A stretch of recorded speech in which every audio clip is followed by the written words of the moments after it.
तभी तो महिलाओं को सशक्ति को नौकरी मिली है। हम लोग सब लोग कैसा चल रहा है अभी आप लोगों का? मुझे यहाँ देखना है ना, ठीक है।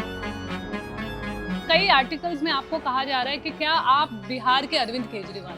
दिल्ली के स्टूडियो में बैठकर आर्टिकल लिखना, न्यूज करना, एनालिसिस करना वो आपका काम है। हम पुण्य में आप बैठे हैं, नहीं, लेकिन वो अभी ठीक है। मान लीजिए फ्रैक्चर्ड मैंडेट आता है, आप किसको समर्थन देंगे देखिए, अगर आपके समर्थन की जरूरत मैं एक बात बता दूं आपको, जो मेरी अपनी समझ है, जो रिजल्ट आएंगे इस बार, जन स्वराज उसमें या तो अर्श पे रहेगा या फर्श पे रहेगा। ये इलेक्शन कमीशन का जो वोटर डिवीजन चल रहा है वो आपने देखा गलत ही है, जी। गलत है, भाजपा की मदद करने के लिए है।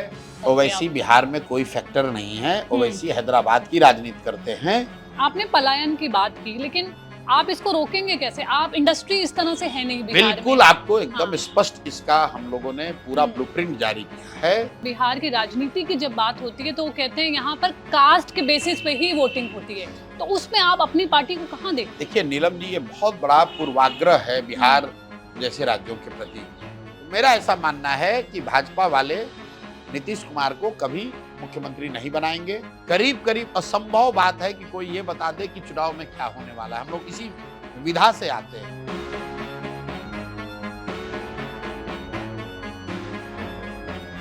नरेंद्र मोदी से लेकर नीतीश कुमार, इनकी इलेक्शन की विनिंग स्ट्रैटेजीज इन्होंने क्राफ्ट की, लेकिन अब वो खुद सीधे तौर से पॉलिटिक्स से जुड़ गए हैं। जन स्वराज जो औपचारिक तरीके से 2024 में लॉन्च हुई, सबकी नज़र बिहार इलेक्शन में उस पर है। हमारे साथ हैं प्रशांत किशोर, जो बताएंगे क्या कुछ अभी तक पार्टी ने किया है, क्या अचीव किया है, प्रिपरेशन कैसी चल रही है। नहीं देखिए, पार्टी जैसा आपने सही बताया, पार्टी तो 2 अक्टूबर 2024 को बनी है, लेकिन उससे पहले 2-2.5 साल मैंने यहाँ बिहार में गांव-गांव पैदल चल के लोगों की स्थिति को बहुत बारीकी से ज़मीनी स्तर पर देखने समझने का प्रयास किया। साथ ही उनको अपने अनुभव, अपनी जो बुद्धि है उसके अनुसार ये बताया कि इस जो दुरूह परिस्थिति में आप पड़े हुए हैं, जहाँ बिहार आज से 20-30 साल पहले भी देश का सबसे गरीब और पिछड़ा राज्य था, और आज भी सारे एक्सपेरिमेंट के बाद भी देश का सबसे गरीब, सबसे पिछड़ा, सबसे ज़्यादा बेरोजगार, सबसे ज़्यादा पलायन वाला राज्य बिहार ही है। इस स्थिति से कैसे निकला जा सकता है, और फिर उस चीज़ को, उस चर्चा को, उस विचार को, उस परिकल्पना को गांव-गांव पहुंचाया गया। 2.5 बरस के उस प्रयास से कुल 1 करोड़ से ज़्यादा लोग जब जुट गए इस विचार से, इस प्रयास से, तब इसको एक राजनीतिक दल का स्वरूप दिया गया 2 अक्टूबर 2024 को। उसके बाद 2 अक्टूबर से पिछले मार्च-अप्रैल तक हम लोगों ने इसके संगठन, इसका जो संगठनात्मक स्वरूप है उसको शेप अप करने की कोशिश करी है, उसका विस्तार किया है। आज जन स्वराज बिहार का सबसे बड़ा राजनीतिक संगठन है। हम लोग का कोई एमपी नहीं है, एमएलए नहीं है, लेकिन अगर आप प्राथमिक और संस्थापक सदस्यों की संख्या देखेंगी तो भाजपा का जो प्रोक्लेम्ड नंबर है 70 लाख का, करीब करीब उससे 2 गुना बड़ी संस्था, बड़ी व्यवस्था है जन स्वराज। और ये सारे लोग मिलकर, ये संभव है कि उसमें बहुत बड़े चेहरे ना हो, ये संभव है कि उसमें बड़े बड़े नेताओं के लड़के ना हो, लेकिन बिहार के वो लोग जो समझते हैं कि बिहार में बदलाव होना चाहिए, बिहार में एक नई व्यवस्था, एक नया विकल्प बनना चाहिए, वो लोग इससे जुड़े हैं। और जुड़कर एक हम लोग प्रयास कर रहे हैं कि एक नई व्यवस्था, एक नई शुरुआत बिहार में हो, जहां बिहार में जाति, धर्म, मंदिर, मस्जिद के से आगे बढ़कर शिक्षा और रोजगार की बात हो, और सबसे बढ़कर पलायन को रोकने की बात हो।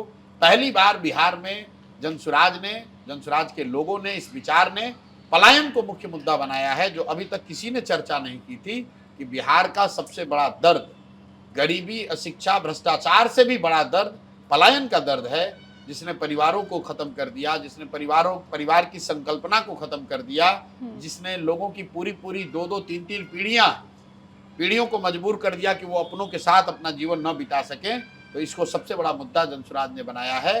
दूसरा मुद्दा जन स्वराज का ये है कि बिहार में जो बुजुर्ग लोग हैं उनको कम से कम डिग्निफाइड लाइफ जीने के लिए कम से कम 2000 रुपये की व्यवस्था जरूर हर महीने की जाए, जो पिछले 20 वर्ष में देश में सबसे कम 400 रुपये का पेंशन था। और हम लोगों के दबाव का, ये हम लोग के अभियान का ये नतीजा है।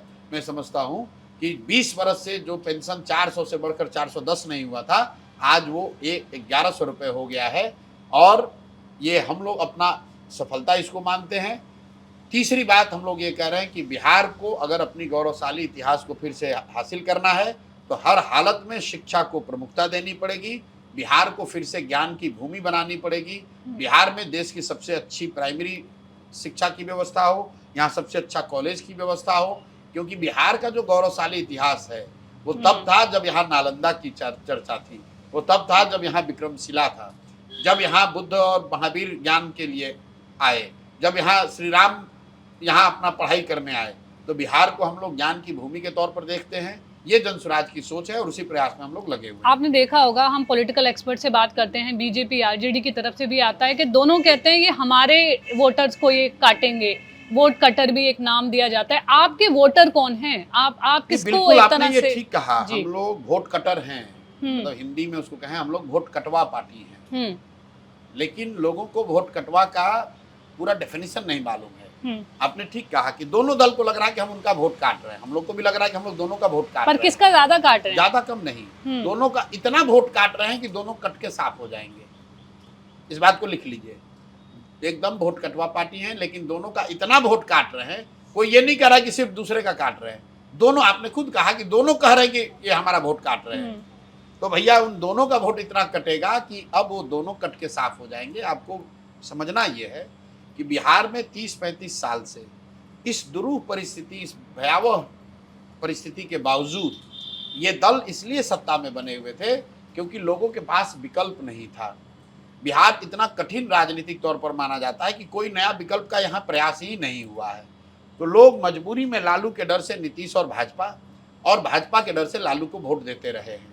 अब पहली बार उनको एक रास्ता दिख रहा है, एक विकल्प दिख रहा है, एक ऐसा रास्ता दिख रहा है जो किसी व्यक्ति का नहीं है, किसी जाति विशेष का नहीं है, किसी परिवार का नहीं है। ये हर उस बिहार के लोग का है जो बिहार में बदलाव चाहता है। आपने कहा कि आपको वोट कौन देगा? हमको वोट वो देंगे जो बिहार में बदलाव चाहते हैं। हमको वोट वो देंगे जो बिहार में शिक्षा और रोजगार चाहते हैं। हमको वोट वो देंगे जो लोग यहाँ से पलायन को बंद होना देखना चाहते हैं। हमको वोट वो देंगे जो बिहार में 1200 परिवारों का जो सत्ता में हस्तक्षेप है, जो उनका कंट्रोल है, उसको अलग हटकर किसी दूसरे को चुनना चाहते हैं। बिहार में बदलाव चाहने वालों की संख्या, आप जाकर, मैं आपको ये आग्रह भी करूंगा और एक तरह से आपको चुनौती भी दे रहा हूं, आप जाकर बिहार में सर्वे करा लें। आप पाएंगे कि 60% से ज़्यादा लोग बिहार में बदलाव चाहते हैं। वो चाहे किसी भी जाति के हैं, किसी धर्म के हैं, किसी भी दल के समर्थक हैं, बदलाव सब व्यक्ति चाहता है। ये संभव है कि बहुत लोग जो बदलाव चाहते हैं वो जनसुराज को पसंद नहीं करते हैं, ये संभव है, लेकिन बदलाव हर व्यक्ति चाहता है। तो बिहार में जनसुराज का वोट बैंक, अगर आप उस शब्द का प्रयोग करना चाहते हैं, तो बिहार में जनसुराज का वोट बैंक वो लोग हैं जो बिहार में बदलाव चाहते हैं, और उसमें सारे समाज, सारे वर्ग, सारे जाति के लोग हैं, सारे दल के समर्थक हैं। और ये कहीं ना कहीं जनसुराज की जो व्यवस्था बनी है उसमें भी आपको दिखेगा। इसमें भाजपा के से आए हुए लोग हैं, इसमें जदयू से आए हुए लोग हैं, इसमें लेफ्ट के लोग हैं, इसमें राजद के लोग हैं, लेकिन सबसे बढ़कर इन सभी दलों के अलावा वो लोग हैं जो समाज में राजनीति को देखते रहे हैं, समझते रहे हैं, लेकिन कभी राजनीति में सक्रिय भूमिका नहीं ली है। ऐसे लोगों की बहुत बड़ी संख्या है जो अब जनसुराज का प्लेटफॉर्म इस्तेमाल करके वो राजनीति में अपने लिए सक्रिय भूमिका की तलाश में है और सक्रिय भूमिका अदा कर रहे हैं। ये मैं इसलिए भी प्रश्न पूछ रही हूँ क्योंकि बिहार की राजनीति की जब बात होती है तो वो कहते हैं यहाँ पर कास्ट के बेसिस पे ही वोटिंग होती है, तो उसमें आप अपनी पार्टी को कहाँ देखते हैं? देखिए नीलम जी, ये बहुत बड़ा पूर्वाग्रह है बिहार जैसे राज्यों के प्रति।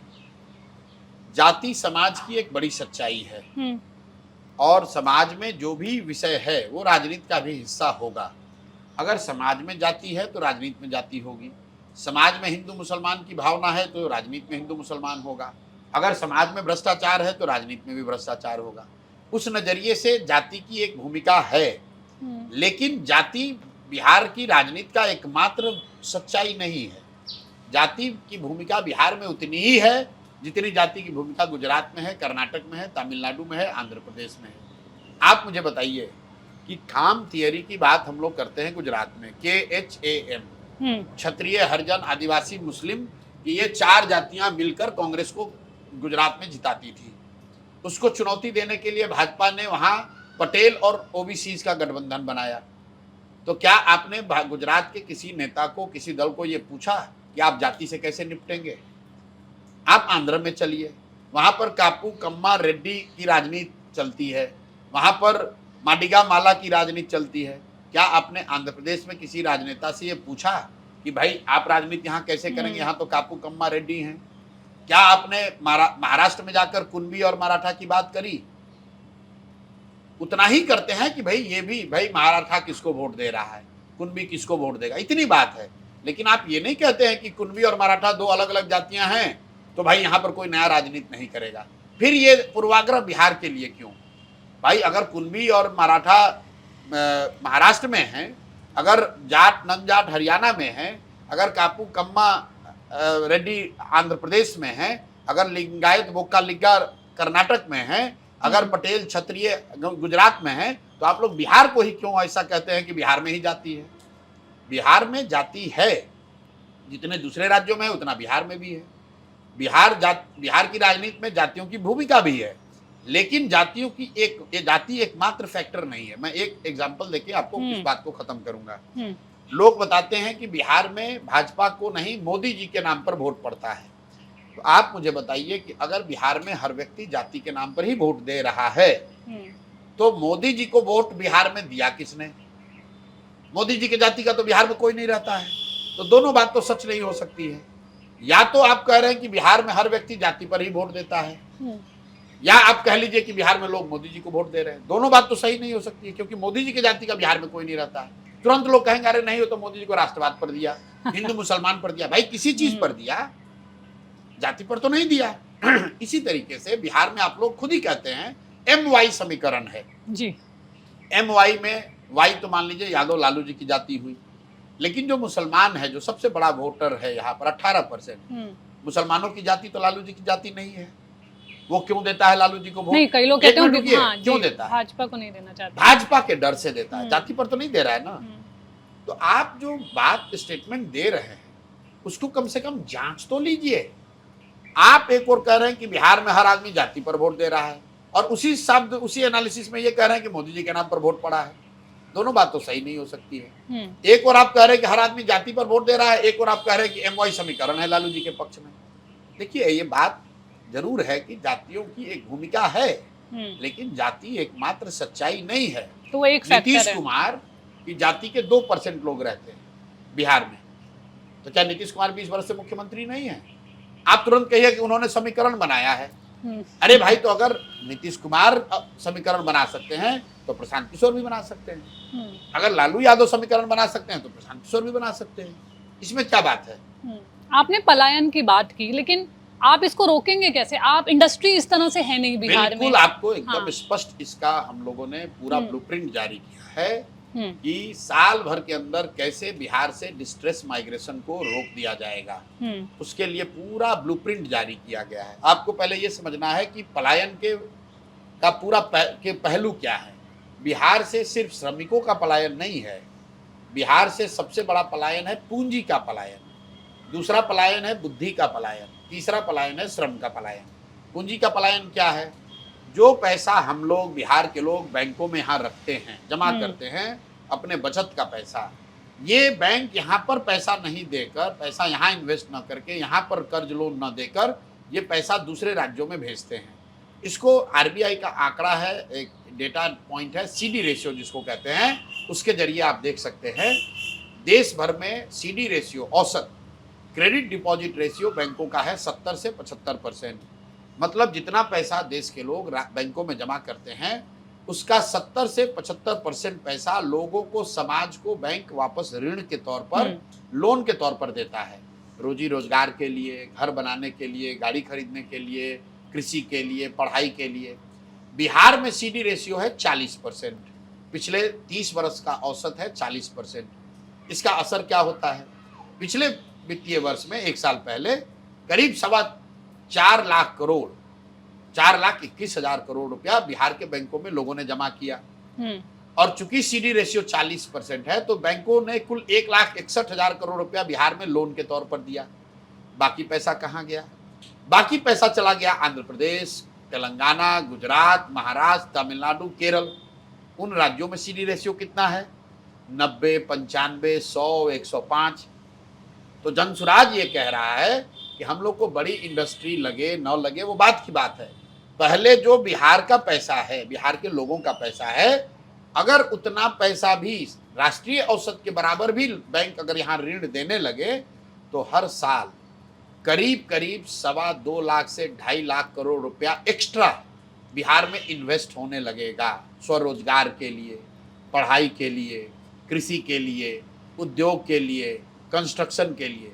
जब ये पैसा यहाँ पर इन्वेस्ट होगा तो उससे जो लोग यहाँ पढ़े लिखे लोग हैं, जो लोग यहाँ से बाहर पढ़ने चले गए, नौकरी वहाँ बिजनेस व्यापार कर रहे हैं, देश भर में लोग कहते हैं कि बिहारी तो बड़े अच्छे अच्छे जगह पर है, लेकिन वो लोग चूंकि यहाँ पूंजी और व्यवस्था नहीं तो सब बाहर चले गए। तो जनसुराज ने ये व्यवस्था बनाई कि सबसे पहले हम पूंजी का पलायन रोकेंगे। जैसे ही पूंजी का पलायन रुकेगा तो बुद्धि का पलायन रुकेगा, क्योंकि समझदार लोग, पढ़े लिखे लोग, बिजनेस व्यापार करने वाले लोग वापस आएंगे। और जिस दिन आपने पूंजी और बुद्धि का पलायन रोका, श्रम का पलायन अपने आप रुक जाएगा।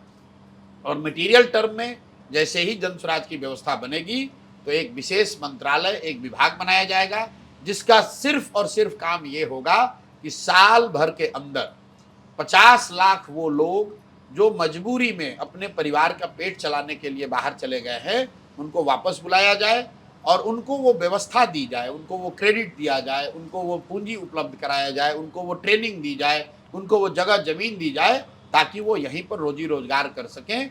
और हर हालत में साल भर में इस चीज़ को रोक दिया जाएगा। आपने ये बताया पलायन कैसे रोकेंगे, लेकिन आपने देखा होगा एक फ्रीबीज पॉलिटिक्स चल चुका है।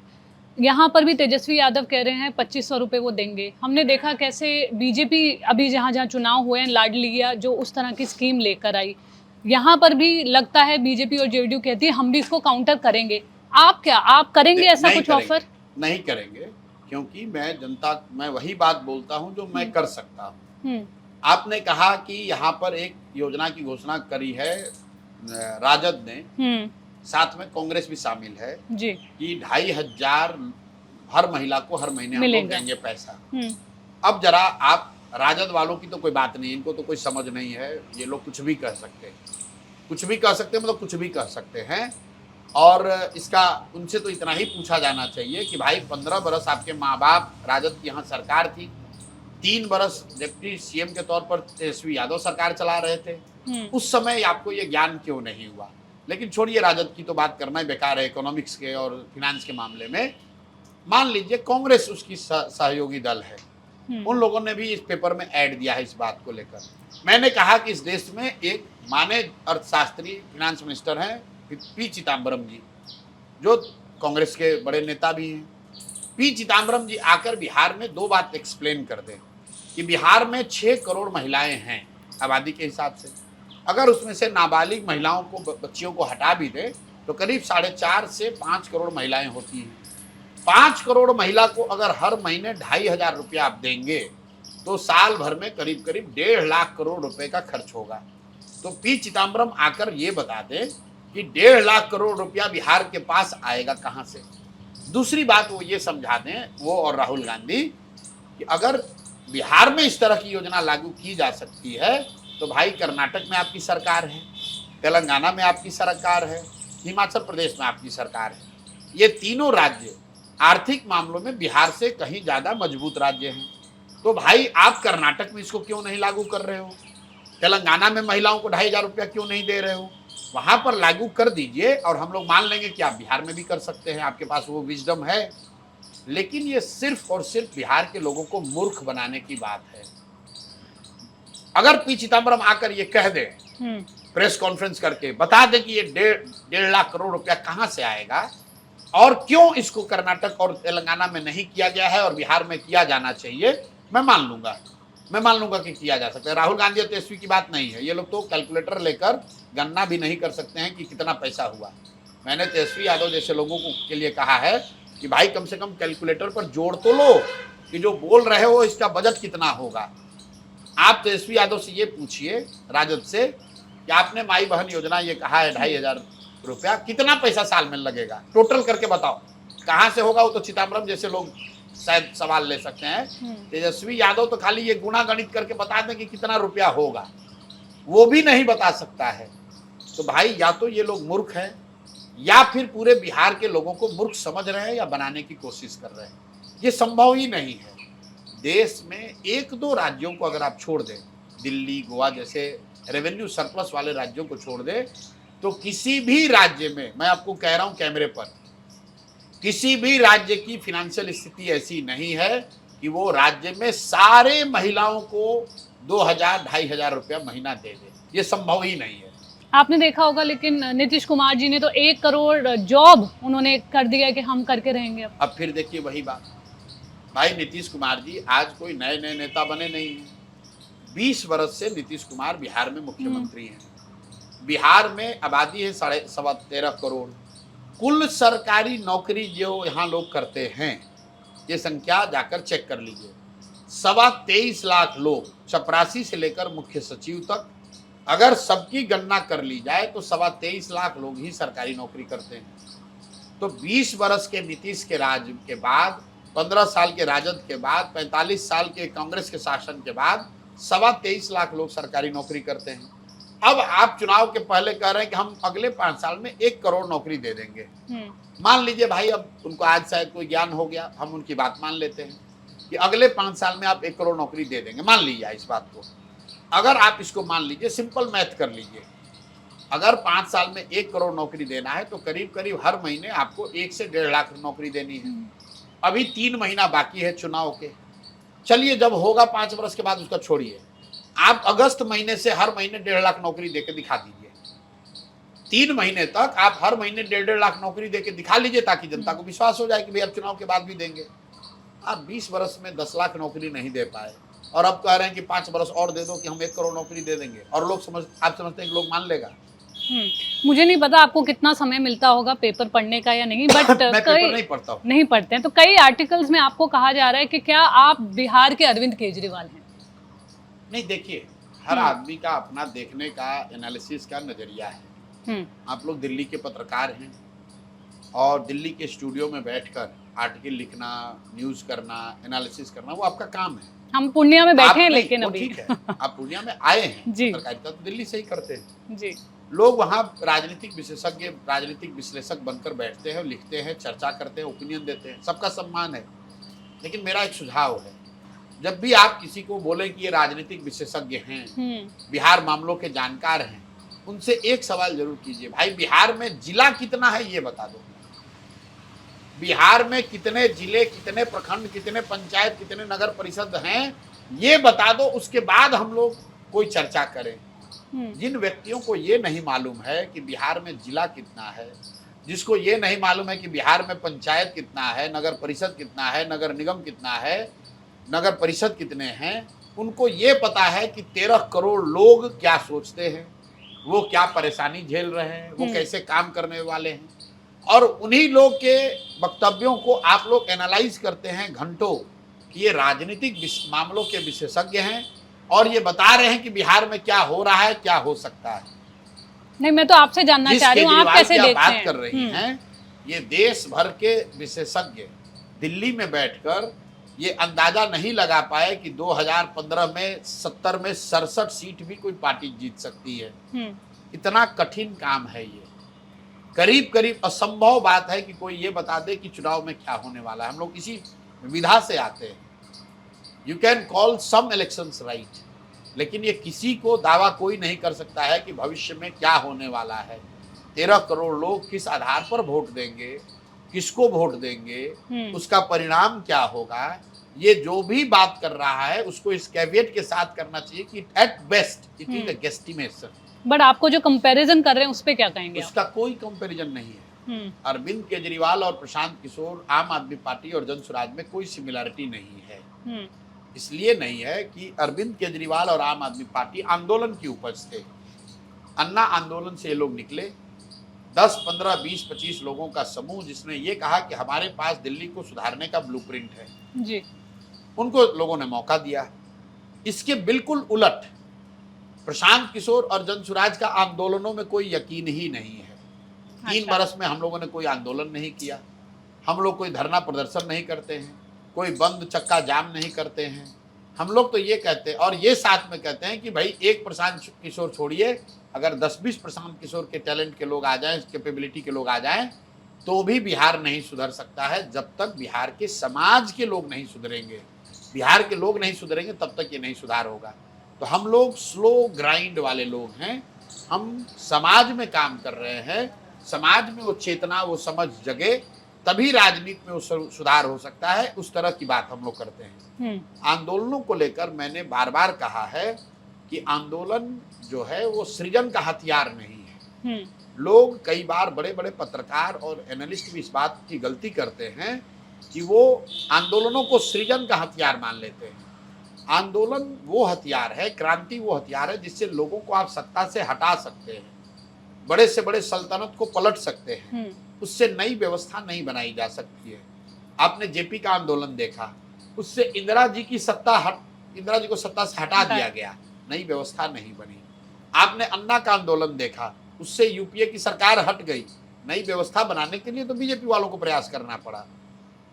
आंदोलन और क्रांति जो है वो तेज हथियार के जैसा है, उससे आप बड़े से बड़े वृक्ष को काट सकते हैं, लेकिन एक पौधे को पेड़ बनाने के लिए आप किसी हथियार का उपयोग नहीं कर सकते हैं। तो उसी तरह जो सृजन है समाज में, किसी भी तरह का सृजन का जो चीज है, किसी चीज को बनाने का जो समय काल खंड है, वो उसमें आंदोलनों की कोई भूमिका नहीं है।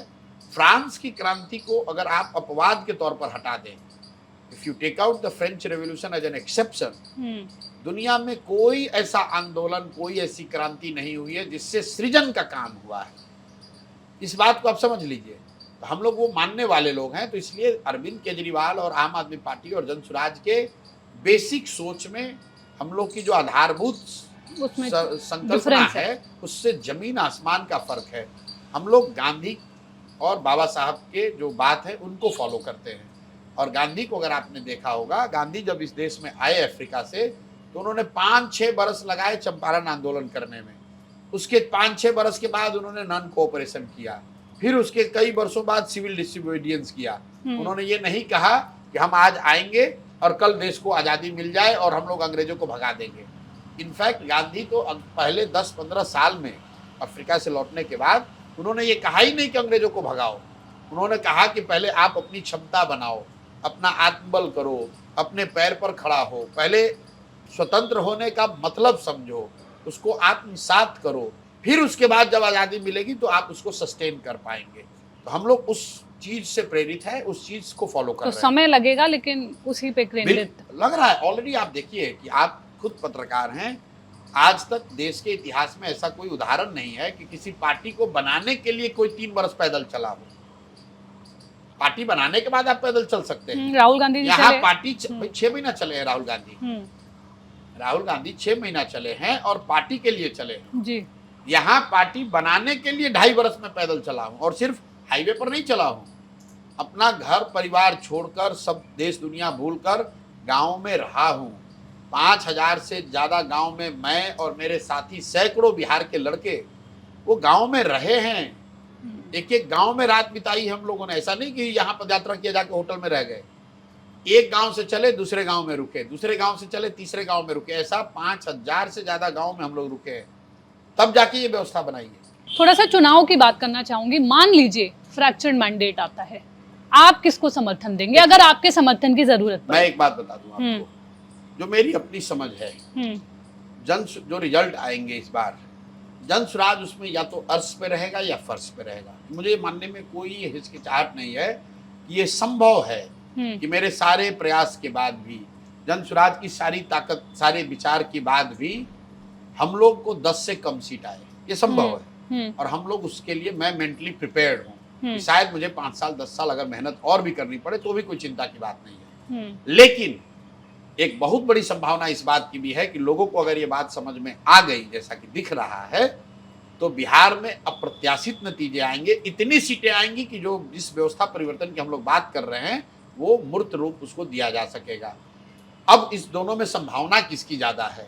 तो आज जो भीड़ आ रही है, जो लोग हमको देखने सुनने आ रहे हैं, जनसुराज से जुड़ रहे हैं, वो कहीं ना कहीं दिखा रहा है कि नहीं, परिवर्तन ज्यादा संभावित है। क्योंकि 30-35 साल से लोग इस परेशानी में पड़े हुए हैं।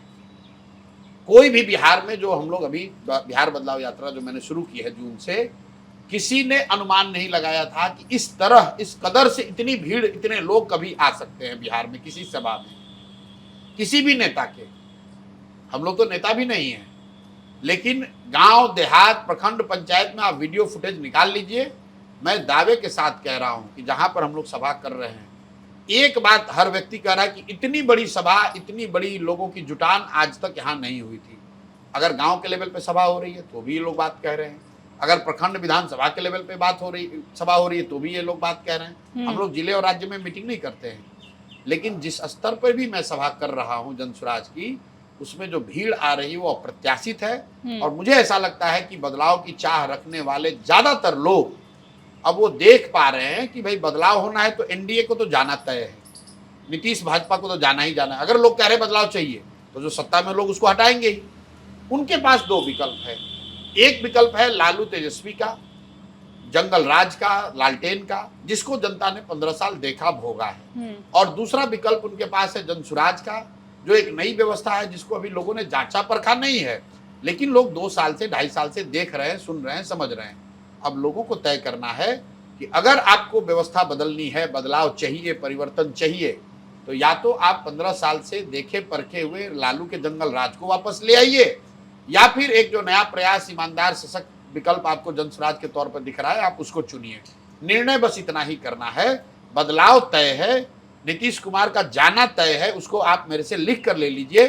नवंबर के बाद नीतीश कुमार अब मुख्यमंत्री बिहार के नहीं रहेंगे, इसमें कहीं कहीं दो मत नहीं है। तो आप क्या भाजपा का विकल्प हैं एक तरह से बिहार में?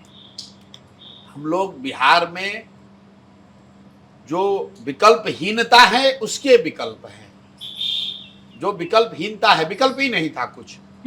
लालू से आप नाराज हुए तो नीतीश भाजपा में आके फंस गए, भाजपा से आपको डर लगा तो मजबूरी में लालू को वोट दिया।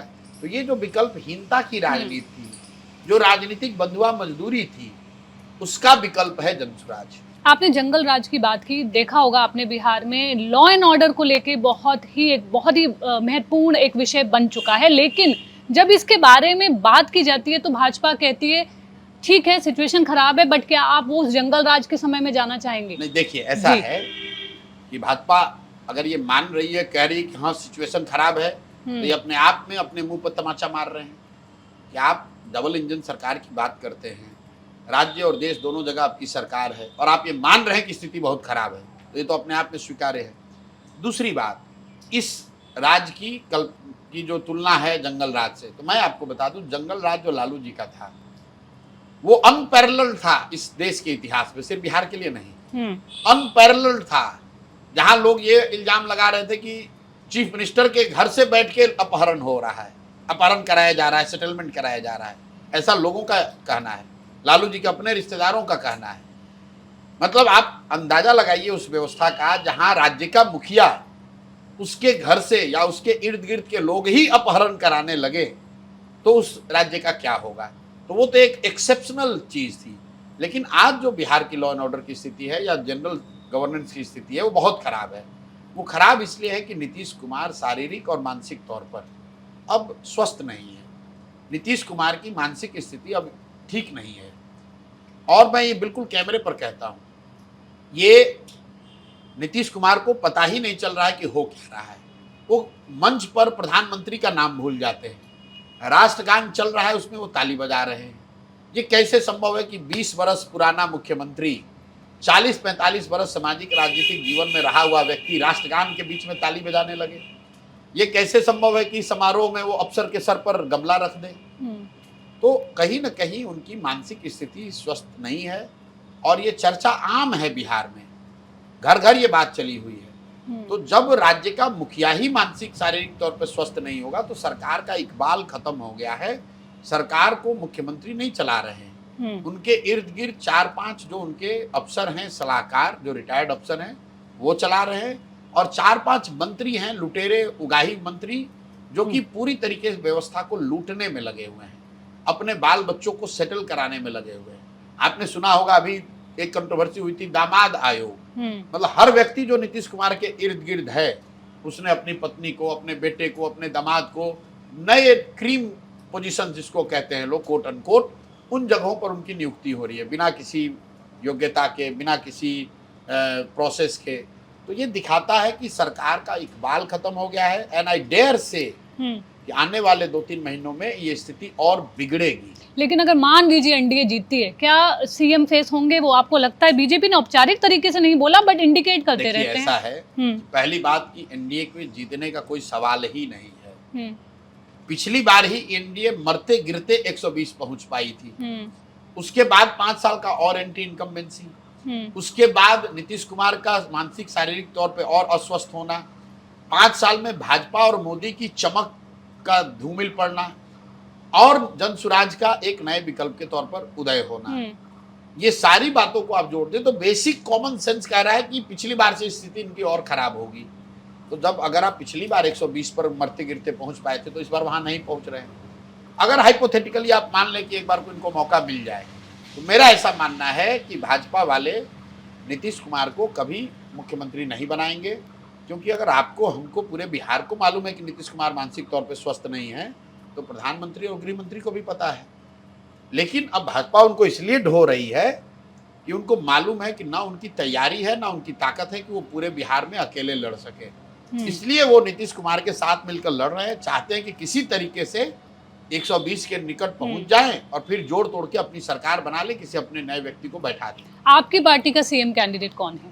मेरी पार्टी, पहली बात तो मेरा कोई पार्टी नहीं है, ये जन स्वराज के लोग बैठेंगे। ठीक। और जब वो बैठेंगे, अगर इन लोगों ने मिलकर इतना बड़ा दल बना लिया कि 30, 35, 40 साल की व्यवस्था को हिला देंगे, अगर ये लोग मिलकर इतने काबिल हैं कि देश के लोगों के सारे विशेषज्ञों के आकलन को फेल करके चुनाव जीत जाएंगे, तो उन लोगों में वो विद्वता, वो समझ भी होगी कि वो चुन लेंगे कि उनका नेता कौन हो। पर आप चुनाव लड़ेंगे? मैं लड़ भी सकता हूँ, अगर पार्टी ने तय किया तो चुनाव लड़ भी लेकिन सकते हैं। पार्टी का प्रेसिडेंट कोई और है, मूवमेंट आपने चलाई, तो फॉर्मली आपने क्यों नहीं ये रोल लिया? इसलिए कि पार्टी मेरी अपनी पॉकेट की पार्टी नहीं है। मैं हमेशा कहता हूं कि आज जन स्वराज में प्रशांत किशोर का चेहरा बड़ा दिख सकता है, मैं भी सबसे प्रोमिनेंट चेहरा मेरा दिख रहा है, लेकिन ये जरूरी नहीं है कि 10 साल के बाद भी प्रशांत किशोर ही चेहरा इसके रहे। बिहार में, बिहार के बाहर हजारों ऐसे लोग हैं जो प्रशांत किशोर से बहुत ज़्यादा काबिल भी हैं, उनमें योग्यता क्षमता भी है, और मेरा पूरा विश्वास है कि एक समय आएगा जब वो लोग, वैसे लोग इस व्यवस्था से जुड़ेंगे, इसका नेतृत्व करेंगे और प्रशांत किशोर से बहुत ज्यादा नाम, प्रतिष्ठा, इज्जत अपने लिए कमाएंगे। बट आपने कहा मैं लड़ भी सकता हूँ, इतना कुछ सेटअप करने के बाद भी आप क्लियर नहीं है कि चुनाव लड़ेंगे कि नहीं? क्योंकि मैं पार्टी के अधीन हूँ, पार्टी के बाहर नहीं हूँ। पार्टी की अपनी कार्यकारिणी है, उसमें इस बैठक पर चर्चा हुई है और इस बात पे चर्चा हुई है और उस चर्चा में ये कहा गया कि इस पर हम लोग निर्णय अगस्त के महीने में लेंगे। अगर पार्टी ने तय किया कि मुझे भी चुनाव लड़ना चाहिए तो चुनाव लड़ेंगे, अगर पार्टी ने तय किया कि नहीं आप जिस भूमिका में हैं इसी में रहेंगे, तो मैं उस भूमिका में ही रहूँगा। जब चुनाव की बात होती है तो फंडिंग की जरूर बात होती है। आप खुद कह रहे हैं 2-3 साल से आप इसमें लगे हुए हैं, किस तरह से फंडिंग हो रही है? क्या आपने जो एज अ पॉलिटिकल कंसल्टेंट जो अर्निंग की वो पर्सनल लगाया है, किस तरह से? मैं हमेशा कहता हूँ कि हम लोग की जो फंडिंग है, लक्ष्मी जो है वो सरस्वती की कृपा से आ रहा है।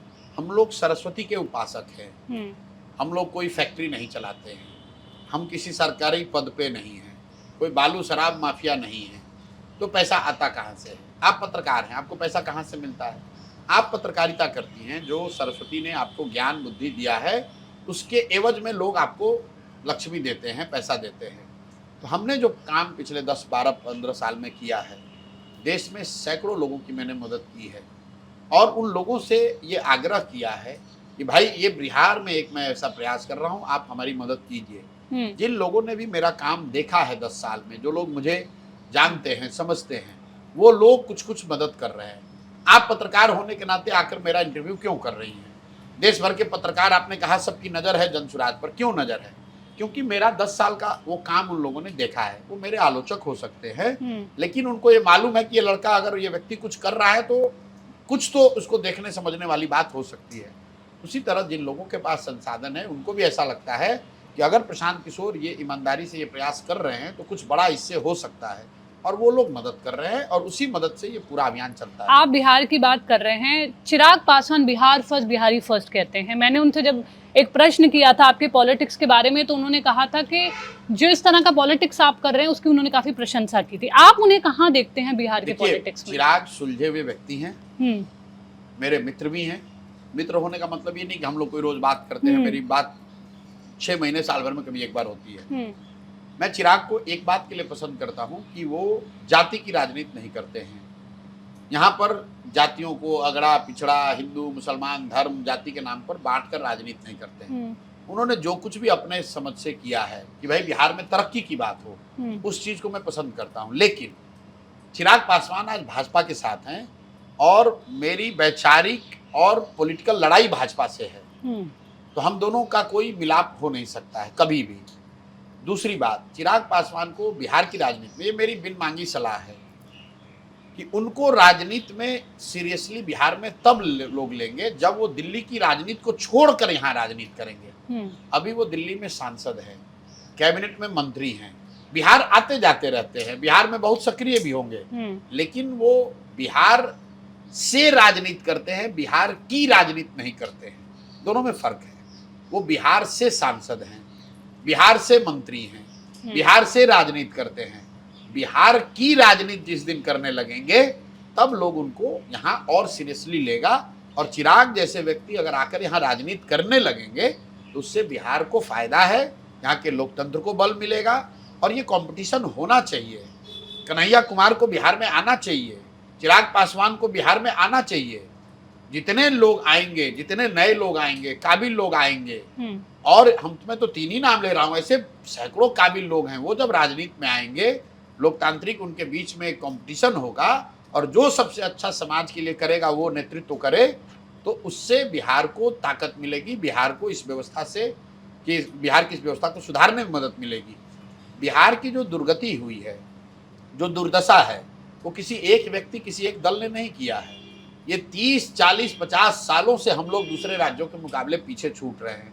तो अगर बिहार को सुधरना है तो कोई एक व्यक्ति, प्रशांत किशोर, इसको नहीं सुधार सकता है। बिहार का हर वो व्यक्ति जो बिहार की तरक्की चाहता है, वो सब लगेंगे, पक्ष विपक्ष समाज व्यवस्था सब लगेंगे, तो जाकर अगले 10-15 साल में हम लोग कुछ अच्छा कर पाएंगे। मैं संक्षिप्त में 2-3 सवाल और बस पूछना चाहूंगी। इलेक्शन कमीशन का जो वोटर डिवीजन चल रहा है वो आपने देखा ही है जी। गलत है, भाजपा की मदद करने के लिए है। आप मुझे बताइए कि इलेक्टोरल रोल इलेक्शन कमीशन बनाता है। अभी 1.5 साल पहले पार्लियामेंट का इलेक्शन हुआ, इसी इलेक्टोरल रोल से हुआ जिसको इलेक्शन कमीशन ने बनाया, सर्टिफाई किया। उसी इलेक्टोरल रोल से पार्लियामेंट का चुनाव हुआ, उसी इलेक्टोरल रोल से आज मोदी जी प्रधानमंत्री हैं। और अगर आज इलेक्शन कमीशन कह रहा है कि वो इलेक्टोरल रोल खराब है या गलत है या उसमें बांग्लादेशी नेपाली आ गए हैं, तो फिर क्या इलेक्शन कमीशन ये बात को स्वीकार करेगा कि जो पार्लियामेंट का चुनाव हुआ वो इलेक्टोरल रोल ठीक नहीं था? तो क्या फिर से उसका री चुनाव होना चाहिए? अगर इलेक्शन कमीशन ये कह रहा है कि नहीं, लोकसभा चुनाव के बाद ये लोग आ गए, तो भाई तब तो और बड़ा इल्जाम हो गया। इसका मतलब है कि बिहार में जो भाजपा की नीतीश की सरकार है, इस सरकार के रहते हुए बांग्लादेश और नेपाल के लोग आकर बिहार में घुस रहे हैं और इलेक्टोरल रोल में अपना नाम लिखवाया है। तो दोनों ही स्थिति में ये दिखाता है कि इलेक्टोरल रोल का जो रिवीजन हो रहा है, इसका मंशा कुछ दूसरा है। मंशा ये है कि जो एंटी इनकम्बेंसी बन गई है सरकार के खिलाफ, जो प्रवासी भारतीय हो, प्रवासी बिहारी हों, गरीब लोग हों, समाज के वो लोग जो कि इस व्यवस्था से दबे कुचले हैं, जो जिनको सबसे ज़्यादा कष्ट है यहाँ के भ्रष्टाचार से, यहाँ के कुशासन से, वो लोग सरकार के खिलाफ वोट करने वाले हैं। इसलिए सरकार चाहती है कि ऐसे लोगों का नाम इलेक्टोरल रोल से कटे और इलेक्शन कमीशन कहीं ना कहीं उसमें अपनी भूमिका सरकार के पक्ष में करता हुआ दिख रहा है। ओवैसी भी इस इशू को बहुत उठा रहे हैं, उन्होंने आरजेडी के साथ अपने अलायंस की बात की थी, हुआ नहीं। आपको अगर अप्रोच करते हैं तो क्या कहेंगे आप? ओवैसी बिहार में कोई फैक्टर नहीं है। ओवैसी हैदराबाद की राजनीति करते हैं, बिहार में ना उनका कोई वजूद है, ना उनकी कोई यहाँ भूमिका है। ओवैसी साहब का एक अपना राजनीति करने का तरीका है। वो देश भर में राजनीति, जहाँ भी इलेक्शन होता है वहाँ चुनाव लड़ते हैं, बिहार में भी शायद करेंगे। इससे ज्यादा मैं उनकी भूमिका बिहार में नहीं देखता। बस आखिरी 2 प्रश्न। आपने देखा होगा कि राष्ट्रीय स्वयं सेवक संघ के जो चीफ हैं मोहन भागवत, उन्होंने एक 75 इयर्स को लेके, सीलिंग को लेके एक डिबेट फिर खोल दी। आपको क्या लग रहा है? लोग, ऑपोजिशन कह रही है पीएम मोदी के लिए बोला गया है। भाई मैं तो नहीं जानता हूँ, मेरी जितनी समझ है मैं ऐसा नहीं देखता हूँ कि वो भागवत जी कहे या कोई दूसरा कहे कि प्रधानमंत्री मोदी जी अपना पद इसलिए छोड़ देंगे कि उनकी उम्र 75 साल हो गई। मुझे ऐसा नहीं लगता है। लेकिन सक्सेशन डिबेट के बारे में भी बातचीत होती है ना, वो उनके बाद इंटरनल कौन? मैटर है, मुझे उससे कोई लेना देना नहीं है। अगर आप ये कह रहे हैं कि भागवत जी के कहने से मोदी जी कोई पद छोड़ने वाले हैं, तो मुझे ऐसा नहीं लगता। टीडीपी आपने देखा होगा जो एनडीए के साथ जुड़ी हुई है, उन्होंने एक पत्र इलेक्शन कमीशन को लिखा है। उन्होंने भी इलेक्शन कमीशन जो एक तरह से रिवीजन कर रही है, बिहार के बारे में स्पेसिफिकली नहीं बोला है, लेकिन उन्होंने कहा ऐसा नहीं होना चाहिए, किसी का नाम अगर ऐसे डिलीट हो रहा है तो नहीं होना चाहिए। ठीक बात है भाई, सब लोग कह रहे हैं कि नाम, देखिए वोटिंग का जो राइट है ये फंडामेंटल राइट है, और ये शायद सबसे बड़ा अधिकार देश के हर व्यक्ति को मिला हुआ है। गरीब से गरीब व्यक्ति भी, उसके पास ये अधिकार है कि वो वोट के जरिए सरकार का चयन करे। अगर उस राइट के साथ खिलवाड़ होगा या किसी तरह का कोई कॉम्प्रोमाइज होगा तो देश में बहुत बड़ी अराजकता आएगी, लोग सड़कों पर उतर जाएंगे।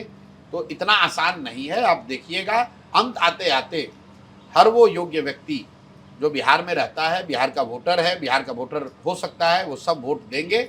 और मैं लोगों से यहाँ अपील भी हम लोग कर रहे हैं कि आप डरिए मत।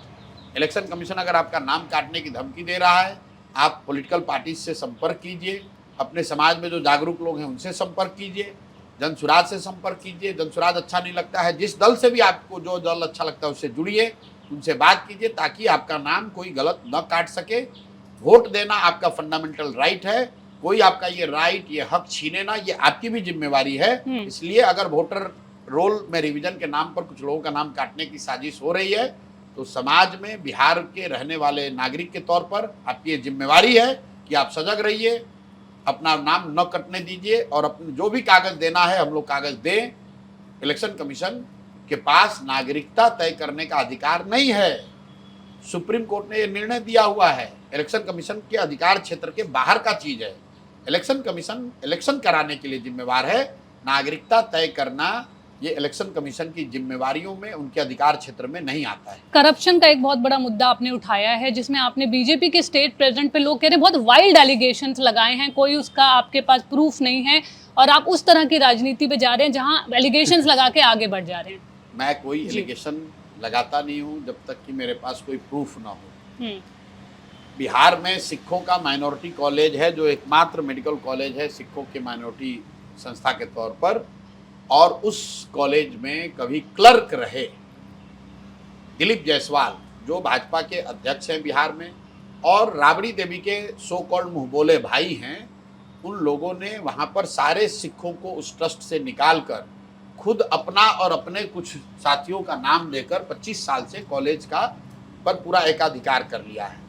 जिन लोगों ने इस कॉलेज की स्थापना की, सरदार मौलेश्वर सिंह, वो और उनके परिजन, उन समय जिन लोगों ने इस ट्रस्ट की स्थापना की, वो सारे लोग आए, उन्होंने हमसे बात करी, उन्होंने वो सारे पेपर दिखाए, और ये स्पष्ट दिखा कि भाई ये कैसे संभव है कि सिखों के माइनॉरिटी कॉलेज में एक गैर सिख जो वहाँ क्लर्क होता था आज वहाँ का मालिक मुखिया बन गया है।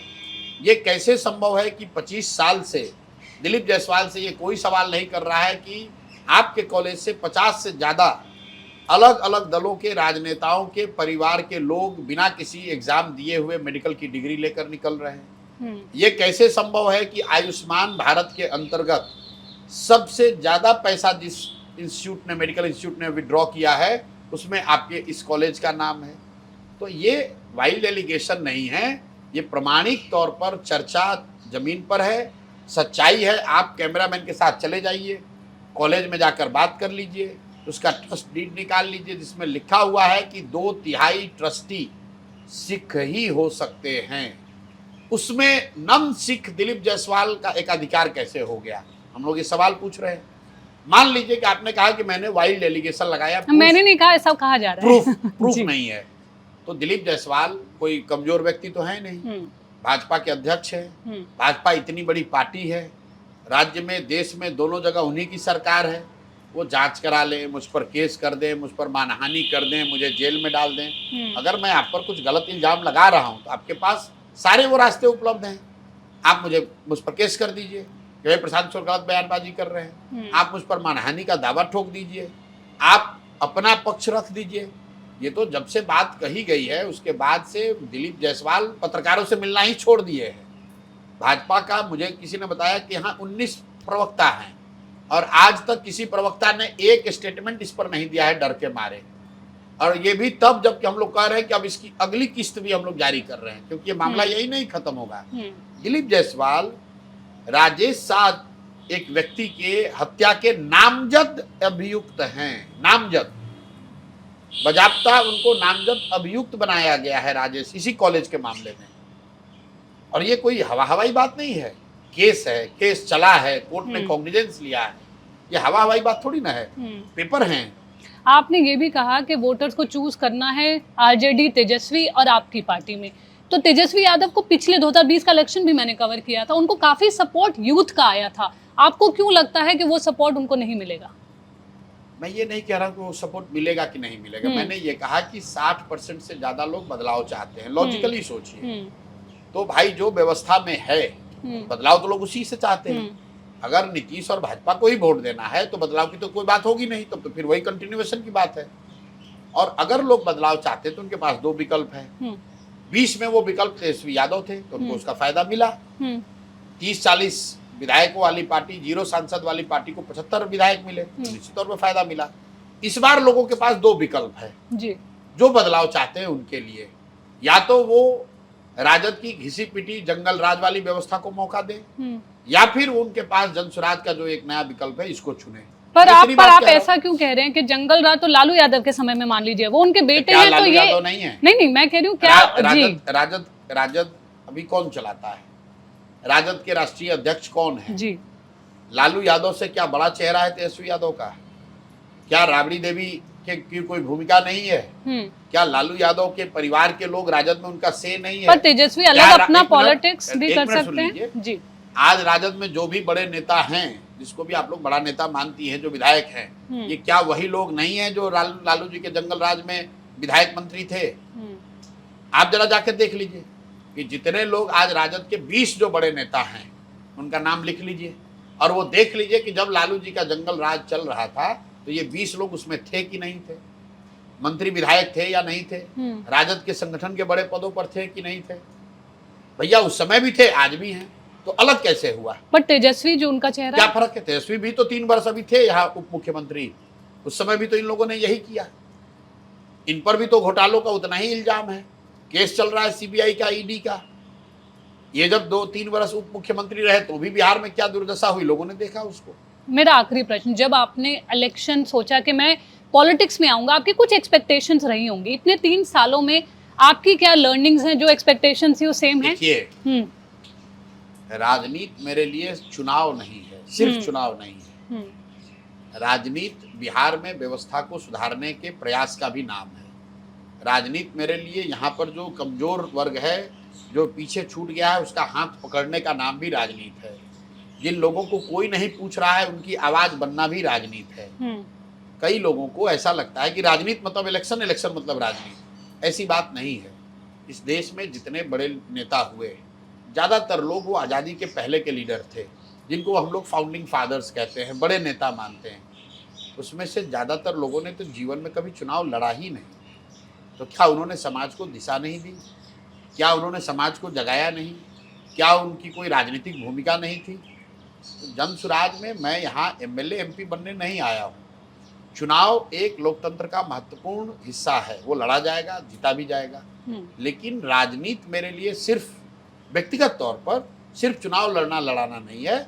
अगर सिर्फ चुनाव लड़ना लड़ाना होता तो वो काम तो मैं 10 साल कर चुका हूँ। उस चीज़ को छोड़कर समाज के स्तर पर काम करना है और उससे एक नई राजनीतिक व्यवस्था का जन्म हो, उस दिशा में प्रयास करना है। उस प्रयास को करने में चाहे मेरा सब कुछ बर्बाद भी हो जाए, सब कुछ खत्म भी हो जाए, तो कोई अफसोस नहीं है। मैं एक बात हमेशा कहता हूँ लोगों को, ये कह के खत्म करूँगा जी। हम लोग महाभारत में अभिमन्यु की कथा पढ़ते सुनते हैं। लोग बताते हैं कि अभिमन्यु चक्रव्यूह को भेद नहीं पाए। ऐसा कथाओं में कहा जाता है कि 6 दरवाजे तोड़ने के बाद अभिमन्यु को घेर कर मार दिया गया। लेकिन इतिहास में आज भी अभिमन्यु के प्रयास के, अभिमन्यु के शौर्य के, अभिमन्यु के पराक्रम की चर्चा होती है। उनको घेर कर मारने वालों की चर्चा नहीं होती है। तो जब भी इस कालखंड का इतिहास लिखा जाएगा बिहार का, तो ये जरूर कहा जाएगा कि प्रशांत किशोर, उनके साथ जुड़े हुए लोग, जनसुराज, में एक ईमानदार प्रयास बिहार को सुधारने के लिए किया गया। हम लोग इसमें सफल हो पाए या ना हो पाए, अगर इसमें मेरा सब कुछ खत्म भी हो जाए, मुझे एक तरीके से घेर कर राजनीतिक, सामाजिक, आर्थिक तौर पर बर्बाद भी मैं हो जाऊं, तो भी मुझे उसका कोई गम नहीं है। इस मिट्टी का कर्ज है, इसी मिट्टी में जन्म हुआ है, और बिहार को सुधारने के लिए अगर मेरे जैसा आदमी कोई प्रयास नहीं करेगा तो मुझे नहीं लगता है कि किसी दूसरे की हिम्मत पड़ेगी।